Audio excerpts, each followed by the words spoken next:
Kia ora and welcome to another episode of the HRPI. I'm Marie Tovio, your guide to handling tricky employment issues with confidence.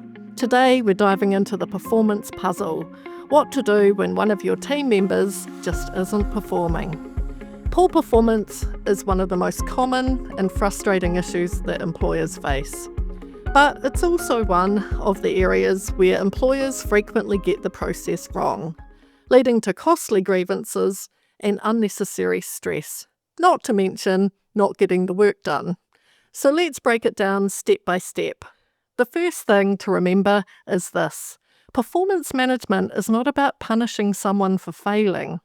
It's about setting clear expectations, identifying where improvement is needed, ensuring the person has the necessary resources, training, supervision and support, and giving the person a fair opportunity to improve when improvement is needed. Imagine this: you have an employee who consistently misses deadlines. Their communication is vague and they seem disengaged. You've had a few casual chats, but nothing has changed. The team is losing trust in them. What do? Start with an informal discussion. Sit down with the employee and outline your concerns using specific examples. For instance, I noticed your last few timesheets were submitted a day or two late and were missing some key data. Give them a chance to explain. There may be underlying issues you're not aware of, such as personal stress or confusion about priorities. If the issues persist, move to a more structured performance management process. This typically involves a documented performance improvement plan, or PIP. In the PIP, you'll outline 1. The specific areas of concern and recent examples. 2. The standards or expectations. 3. The time frame for reviews and an indication of a reasonable time frame for improvement, typically a number of weeks, aligned to the type of work they do and the concerns experienced. And finally, the support you'll provide, which could include things such as coaching, training, gathering feedback and regular check-ins. And identified actions the employee can take. It's essential to ensure your PIP includes sufficient detail, is clear about the improvements required, details the employee's progress over time, and it shows that you review progress regularly. During your check-ins, discuss what's improved, what still needs work, and whether the employee is on track. It's okay to gather feedback from others, particularly where you don't work closely with the employee yourself, or if others have experienced the concerns but you haven't. If performance doesn't improve, despite the support provided, then it may be appropriate to consider initiating a disciplinary investigation, which, after due process, might result in a formal warning. Ongoing performance concerns can lead to progressive warnings and ultimately termination of employment. But you can't jump into a disciplinary process without first giving the employee the chance to improve through an informal process and letting them know the potential consequences of not achieving and maintaining the requirements.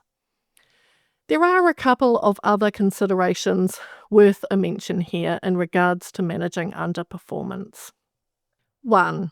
Underperformance is most often considered a potential misconduct rather than serious misconduct, and this can therefore impact the potential disciplinary consequences of unresolved underperformance.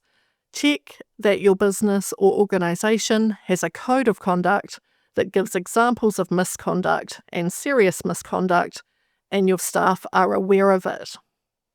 2. We also need to know the difference between performance and behaviour. Let me give you an example to help explain this.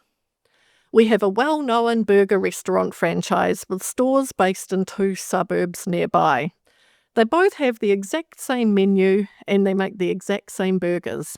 We asked them both to make the number 1 selling burger on the menu.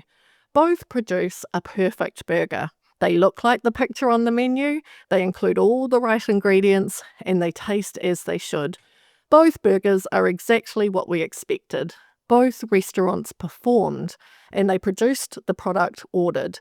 Yet when we open the door into the kitchen of one of the restaurants, we find food scraps on the floor, unhappy staff, a broken oven, someone with a burnt hand, and a team leader saying they are going to resign. Obviously, none of those things are okay. In the kitchen at the other restaurant, however, everything looks spotless. The staff are happy and they're getting on with making other orders, cleaning and stocking supplies. This is the difference that the right behaviour can make. Both performance and behaviour that doesn't meet requirements needs to be addressed. Now let's talk about some common mistakes when managing underperformance. 1. Failing to document the process. 2. Giving vague feedback like, you need to be better, without specifying what that means.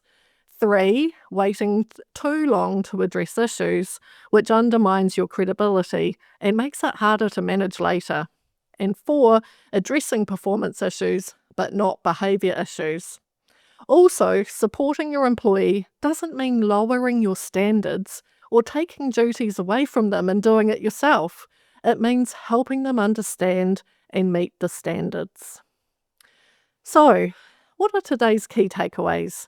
1. Address issues early and clearly when they're not such a big deal. Don't let things fester. Remember, people generally want to do a good job. 2. Use a structured process, including a PIP if needed.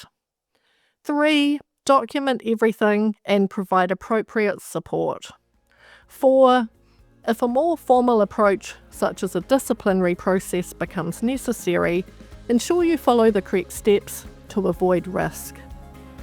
The information in this podcast is provided as a general overview of key employment topics and does not replace tailored advice. Every situation is different, and the appropriate steps can vary depending on the specific circumstances. If you're unsure about how to proceed in your workplace, I encourage you to seek advice and support. Feel free to get in touch with me directly. Thanks for joining me for this episode of the HRPI. If you're finding these episodes helpful, make sure to subscribe so you never miss one. I'm Marie Tovio, and I'll see you next time with another HR investigation solved. Mā te wā.